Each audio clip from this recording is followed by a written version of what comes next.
Welcome into the Hat Trick with myself, Dominic Crusetto, Sam Gillette, Casey Wick. We are three gentlemen to bring you three topics or things of discussion on the sport of hockey. We are presented to you by AI for Biz. Stop losing time and money to busy work. Visit AIforbiz.com to set up your free AI business assessment call today. And we have some, tragic bad news to start off with. It's going to be my main topic of the evening. But unfortunately, we heard about the loss of Mr. Claude Lemieux this afternoon. Most of the, country or social media was learning of his passing. Unfortunately, it sounds like suicide. And really, really sad because we just saw him on national television on Monday night taking the flame out for the Montreal Canadiens. It's the team that drafted him. He played for 21 seasons in the NHL. He was a four-time Stanley Cup champion. This guy was one of the original and best pests in the NHL, right? There's Marchand, there's the Kachucks, but they weren't this guy. This guy combined skill and toughness like nobody else. Casey, I don't know if you remember a lot about Mr. Lemieux or not. Obviously, there is another Lemieux. There are many Lemieux in French Canada, but there's some famous ones that happen to play hockey, and Claude was a damn good one, right? Claude, Mario. I'm sure there's some other ones we're missing there. Yeah, Claude actually had a son in the NHL who made it up to the big leagues there too. The only father-son tandem who ever got in trouble for biting an opponent is one of the great stats of the family. But yeah, Sam, remember anything specific about Mr. Claude Lemieux, or just the fact that, he was one of those guys that you didn't want to run across on the ice? Yeah. Just trying to just go back through. And there was a time where I watched hockey as a kid growing up, and then a time where, I just don't want to watch hockey, and was in football and basketball and everything. And now I'm getting back into hockey. So I'm just trying to rack my brain and go back to that time where I did watch it. And I'm sorry, I'm not pulling anything, but I know suicide isn't a joking matter. And I do want to say that if you are struggling, seek help. There's people out there that are trained to help, and programs out there that can help you get out of whatever you're in. And you're never too far gone to get help. There's always going to be someone that is going to be there for you. You just got to reach out. Yeah, and in an unfortunate way. Yeah, go ahead, Sam. Sorry. I was just saying, I know it's easier said than done when you're already fighting with yourself, but take that first step. Yeah, I think that it's never more true than it is right now, right? Like, a lot of times we think about like young kids taking their life too soon, or somebody that's got young kids that's, this Claude is a prime example of somebody who probably had some CTE issues from all the big hits he dished out and took, the fights he got into. He was 60 years old, seemed, obviously, again, you don't see the inside, you see the outside. From the outside on Monday night, he was probably loving life, right? Like, he had the torch in his hand. Everybody in the arena was looking at him. Everybody on TV was seeing him. And you think, this isn't the guy that would do something like that. Hard to believe, but like you said, Sam, you don't know what other people are going through sometimes, but it's never too late to reach out and see if somebody could help you get out of that dark time and that dark place. And unfortunately, we don't really know enough details about why this may have happened. But seems like his family has confirmed it.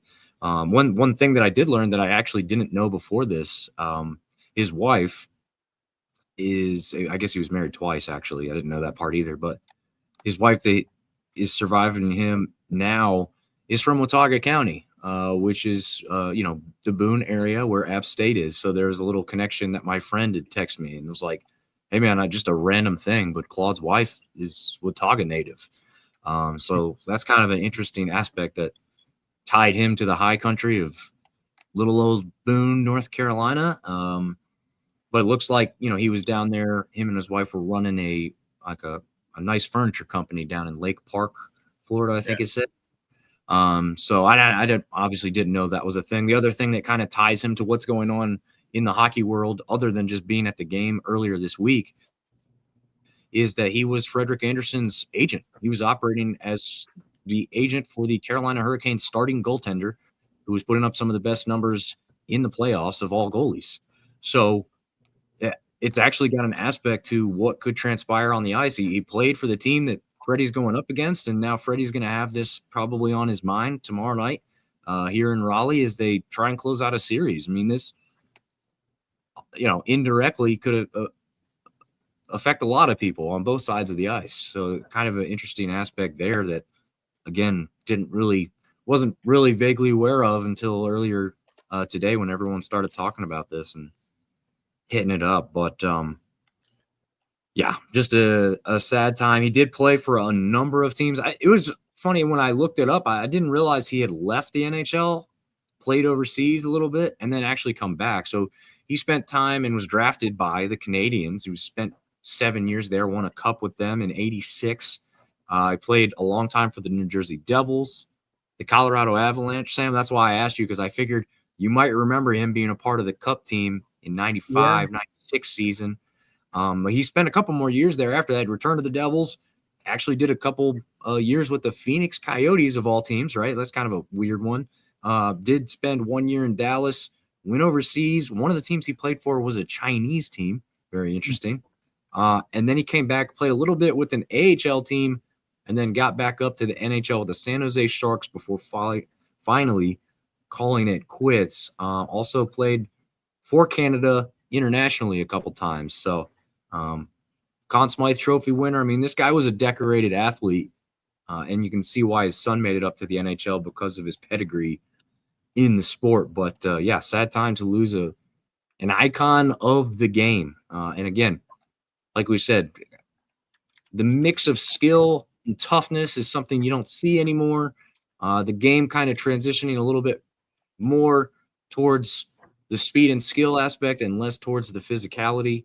And I think that leads perfectly into kind of what Casey wanted to talk about tonight, which would be kind of old school versus new school, right? Yeah. So, I mean, we all know that in today's, whether it's basketball, football, hockey, even baseball, everybody says about how the athletes are more talented, and the skills are, better than they were of all time. And the big comparison everybody always makes is usually like LeBron versus Kobe versus Michael Jordan.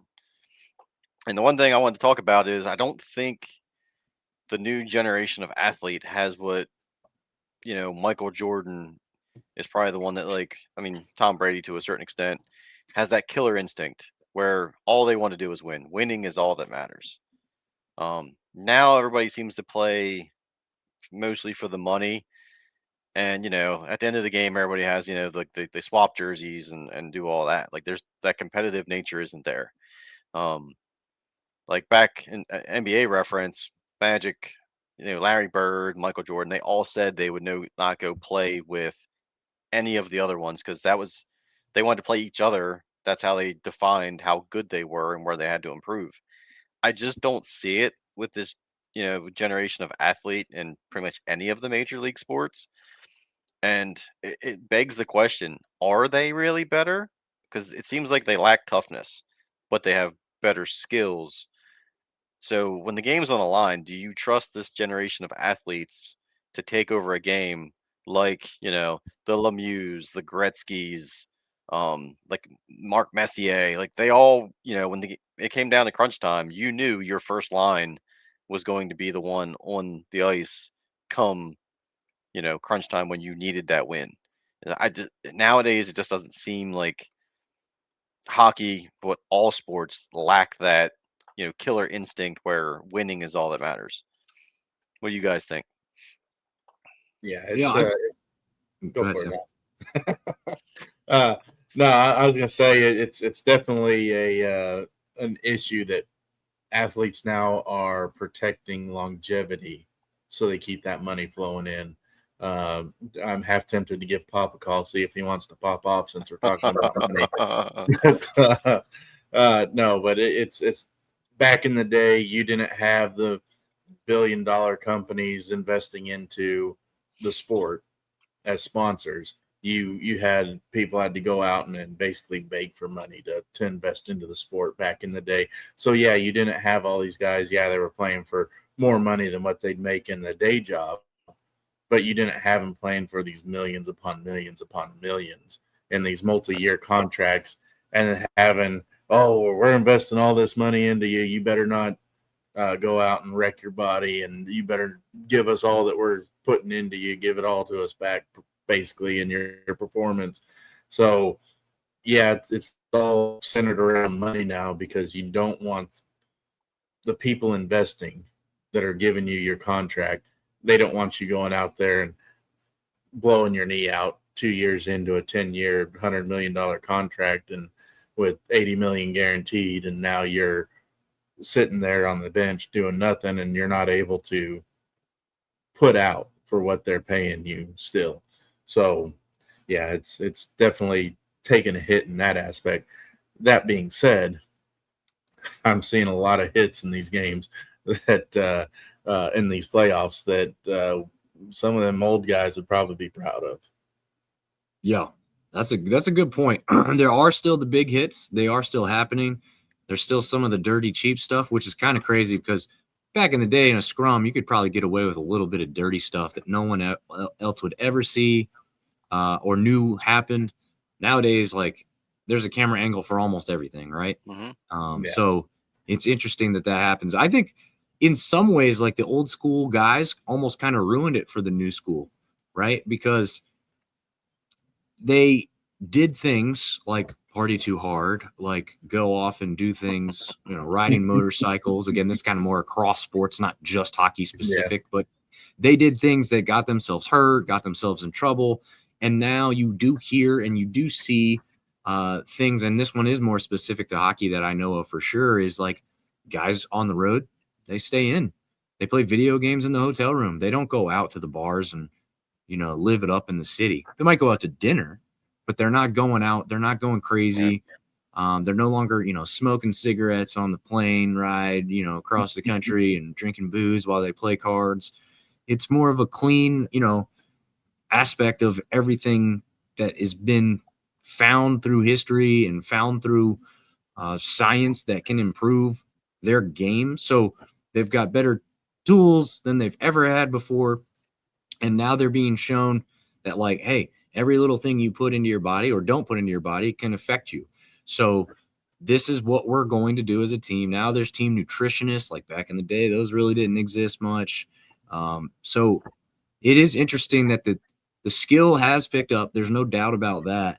But you're right. The toughness seems to, for the most part, have gone down. Fighting seems to have gone down. Your goons, like, they can't even hang around, right? Because they don't have the speed to catch somebody. And even if they do, a goon's typically like a big guy, and you're going to try and fight like an Aho or I don't know, some other small speedy guy somewhere else. Back in the day, like Martin St. Louis. I mean, now coaching the Habs, right? Like, but those guys aren't going to fight you. Like, so what are you going to do? You're going to fight the other goon? Well, then you got to be matched up on the line. You don't see that very much. Most coaches are known to not do that type of thing because they don't want the other side to go just because they want to fight. It doesn't mean, you're going to do it because now one of your guys is in the box too. You'd rather take the advantage of the penalty that's going to be called. So it's just so many different tactics, but I think Casey's right. Like, just on an average, I think it's actually more noticeable, like the minor league levels in hockey as well. Like, you used to go to like AHL, ECHL games, and you went for the fights. Like, you went to just have a couple of beers with your buddies and watch a couple fights. I went to one the other week, a couple weeks ago, I guess now, because the season's over for minor league, regular season. And there was like no rough stuff besides some hitting, nothing. I mean, it's actually skill development. And I think, like, back then it was like, it's not skill development. These are the guys that didn't make it because all they can do is fight. And that's what they did down there. So it's really a really good point there, Casey. That's It definitely seems to have changed. Maybe The for one- the better. I don't know. I don't know. Like the one thing I want to say though is like in football, like you guys remember Ronnie Lott? Oh yeah, Like I one saw that an had a interview. finger sideways. Yeah, I saw an interview with Michael Irvin. Michael Irvin straight admitted he was terrified of Ronnie Lott because the dude came off the field, said, "Cut my finger off so I can go back in." Yeah. There is nobody in any of the sports that exemplifies that level of toughness. You know, the Dennis Rodmans, like you go back and look at it, there were people that the other athletes were terrified of. Like it didn't matter. Like you knew going against him, like you were in for a bad day. It didn't matter if you won or lost. You knew like the next morning you were going to wake up and hate life.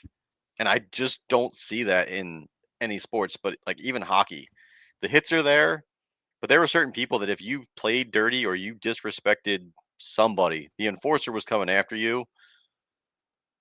Like I just feel like that win at all cost mentality on any given night is just lacking in all sports, but hockey's trending that way, and I would like to see that the rules go back and let the players let them compete, let them get physical.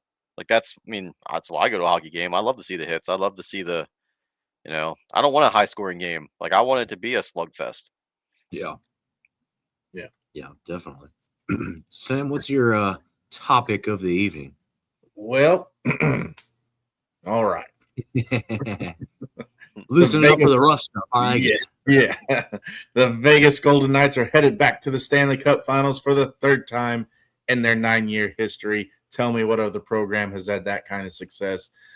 In a postseason performance that shocked the hockey world, Vegas completely stunned the Colorado Avalanche, sweeping the President Trophy winners 4 games to none. Vegas head coach John Tortorella. There we go.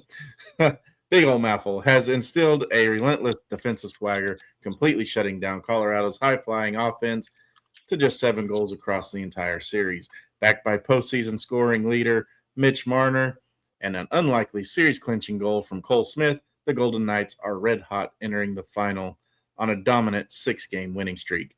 But out in the East, the Carolina Hurricanes are on the verge of joining them. Last night in Montreal, the Canes put on an absolute clinic. Sebastian Aho, Jordan Stahl, and Logan Stankoven blew the game open by bearing 3 goals in a span of just 2 minutes and 47 seconds. It was total silencing of the Bell Center crowd. Quasimodo left the bell tower. No one knows for whom the bell tolls because the bell wasn't a tolling, just silence. But the real story was in the crease. Anderson stopped all 18 shots to secure the 4-0 shutout. He set a new franchise record for playoff shutouts and became only the 5th goalie in the NHL history, I should say, to win 6 straight road games to start the season. The Hurricanes remain a perfect 6-0 on the road, and they now hold a commanding 3-1 lead over the Canadiens. Now the series shifts back to Raleigh Friday night, where the Hurricanes have a chance to wrap up the Eastern Conference Finals on their home ice and secure their first Stanley Cup Finals berth in 20 years. Captain Jordan Stahl and the Canes are locked in, but the Canadiens are fighting for survival, desperate to change the narrative and extend their season. Also, this is going to be probably in an emotional match. You're going to have the not only fighting for their life, but also fighting for their former teammate, I guess, from years and years down. And then, of course, Anderson is going to be playing inspired as his playing inspirational for his former agent now. So it's going to be a great clash. It's also important to note that because Vegas won the Pacific Division with fewer regular season points than either Eastern finalist, whoever wins the East will earn coveted home ice advantage for the Stanley Cup Finals. With that being said, who enters the finals as the favorite? The team coming off a sweep, who won't have home ice advantage, or the team presumably coming off 4 straight wins, having only lost 1 game all postseason, or the team that's going to end up 3 straight wins to beat the team that only lost at this point 1 game all season. So basically, who's going to be the favorite to win the Stanley Cup, and why are they coming out of the East? Yeah, I think of people that are in the. I'll start with the because of the Kane connection here. I'm just maybe decked out in Kane's gear. But I think the people that know hockey will actually expect and probably pick the Canes to win. I won't be at all surprised to see a ton of people also go with the Vegas Golden Knights, though, because they have, we hear it all the time. The Hurricanes lack a true superstar. They've got a superstar over there for Vegas and Mitch Marner, right? That was the coveted player that they got from Toronto in the offseason. Mark Stone has been back, scored a goal in his game back, and Vegas is rolling right now, and they've got a hell of a goalie with Carter Hart getting hot at the right time. Wasn't great when he first came back. That's a whole nother story about his background, about why some people are going to be rooting against Vegas at all costs. But it'll be interesting because they seem to be playing great hockey right now. And like you said, they just took out what many assume to be the odds-on favorite to win the Stanley Cup in 4 straight games. There wasn't a single expert out there that I saw that had Vegas sweeping the Avalanche. I saw the other way around, and I saw many people predict that it would be a long series. I think a lot of people thought it was at least 6 or 7 games worth. It didn't happen, and they look really, really strong. So I'm thinking it's kind of going to be a pretty even split, and not like a strong favorite. But I don't know what you're thinking there, Casey.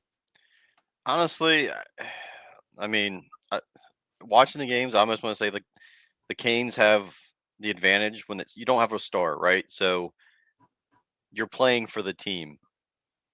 With today's age, like everybody being all about like me, the whole I generation. I almost want to say you have the advantage there because you're playing as a team. I mean, we've all watched the Mighty Ducks movies about one team, one goal, but it really does seem like after that long layoff, the Canes have really pulled it out. And just for the simple fact that Sam's going on about these the Vegas doesn't need to win anything in hockey. Let's leave that to let's let the Raiders have some fun there. You know what I mean? Like, I don't want a Desert City winning a ice championship.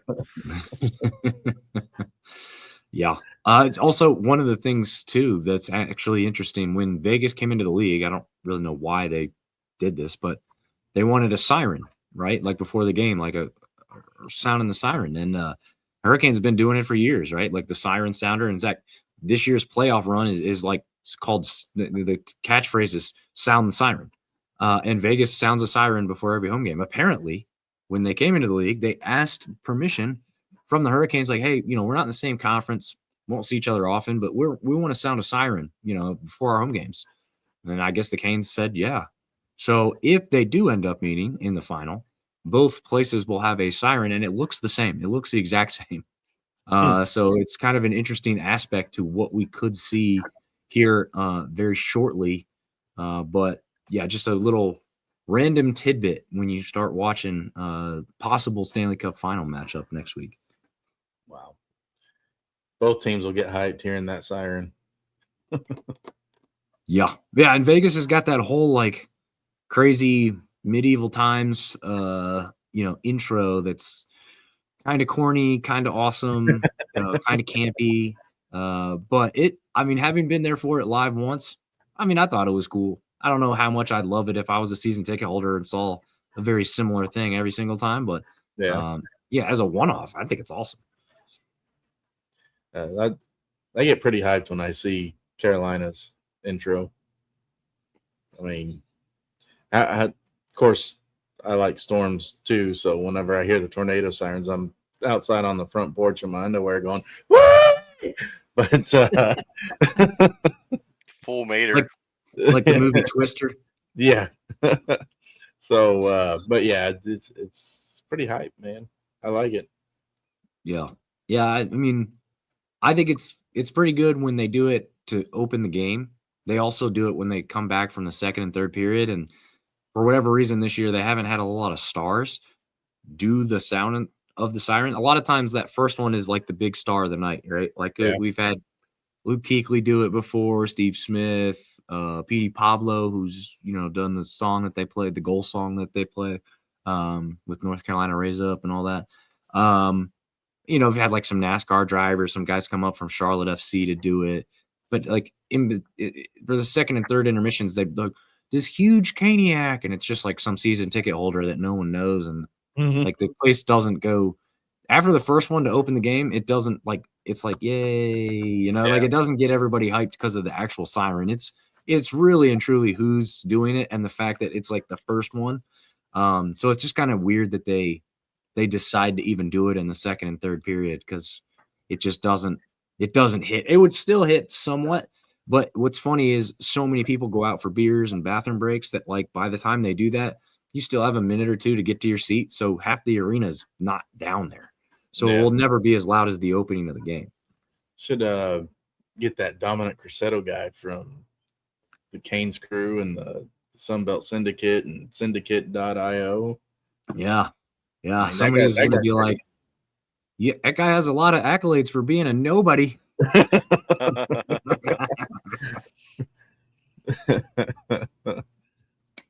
Oh, man. Yeah, it'd be interesting to see if a lot of times they do it like the day ahead of time, or I guess probably they'll come out with it tomorrow morning about who's going to do it. They release it on X and all that stuff. So it'd be interesting to see who it might be. They did Dave Doran, which if anybody is aware of NC State football, he's a football coach there, and he's not one that people love all that much. You can't kind of like he's honestly like the James Franklin of NC State, like can win all the games he's supposed to win. And then when it comes to the big one and the one that he needs to win, can't get it done for whatever reason. Yeah. And so like half the fan base doesn't mind him. Half the fan base hates him. He sounded the siren in their only loss of the postseason. It's just comical. It's like, okay, yeah, he's never touching it again. He's never touching it again. The only thing I can say is I don't know if you've like ever seen interviews or anything or you met him. He's one hell of a person though. Like good dude. Yeah. So I've heard that. Yeah. And I think that's probably honestly what's helped him hold on to his job is like he seems to probably recruit really well. They have a lot of talent that comes to NC State. They're kind of like the team down the road here from me in Chapel Hill. Like they'll bring talent in. Then it's not that they don't have talented players. They just have a hard time putting a whole team together somehow. What's their financial status like compared to like University of North Carolina? I'd imagine it's pretty like, half thing, like the money. Yeah, I mean, NC State's a bigger school than Carolina is, and they, obviously accept more students because of that. That just the sheer numbers wise, they should have a pretty good donor base, and they do. But I'm sure the top end of the Carolina aspect at UNC is a little bit better and higher though, because they just end up with the higher paying jobs probably. I was gonna, because I mean, like across all sports, I should say. They are always competitive. Like they were always pretty good in like women's and men's basketball. Football, they have up and down years. They've never really been like a blue blood or even someone that was going to sniff ACC championships on a year-to-year basis. They've always seemed competitive. It's just they never really seemed like they went all in and on their athletics, on the high dollar stuff. Yeah. Well, they within the last few years, they've put a indoor practice facility right kind of beside the Lenovo Center and the football stadium because they're kind of back to back there, right? Which is kind of a cool aspect when you go to a Hurricanes game, like you see this massive college football stadium. It doesn't quite come out of the ground; it is kind of built down in, but it's obviously a big enough stadium. You clearly see the big scoreboard and the stands coming up out of the ground a little bit. So it's kind of a cool thing, and they're trying to do all like I think.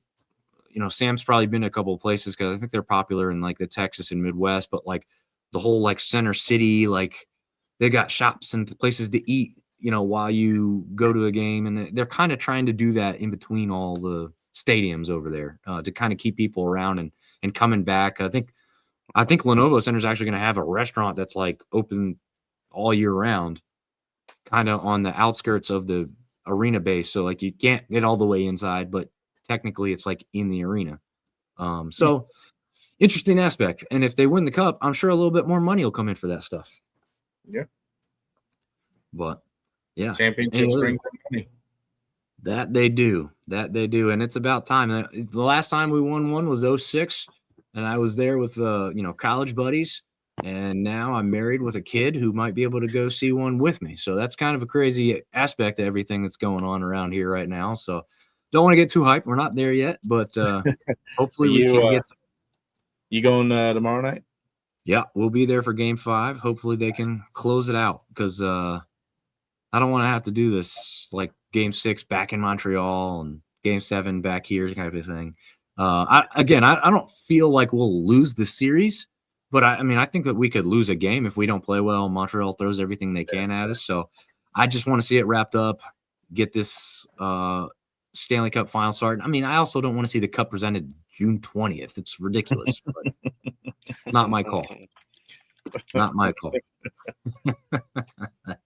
That's got to be too late, right? Like a hockey sport on ice, you're presenting the winner of the Stanley Cup on ice in, the middle of summer. Seems kind of ridiculous, but whatever. It is what it is. We got any last news or notes we want to talk about before we get out of here, fellas? No. Go Canes. Go Canes, baby. And thoughts are with the Lemieux family as they go through this tragic time. And I'm sure we'll see an outpouring of support through the hockey community in the following days. Don't forget to stop losing time and money to busy work. Get checked out at aiforbiz.com. Your free AI business assessment call. Hit them up. Thank you for partnering and sponsoring the show. And until next time, we'll see you guys later.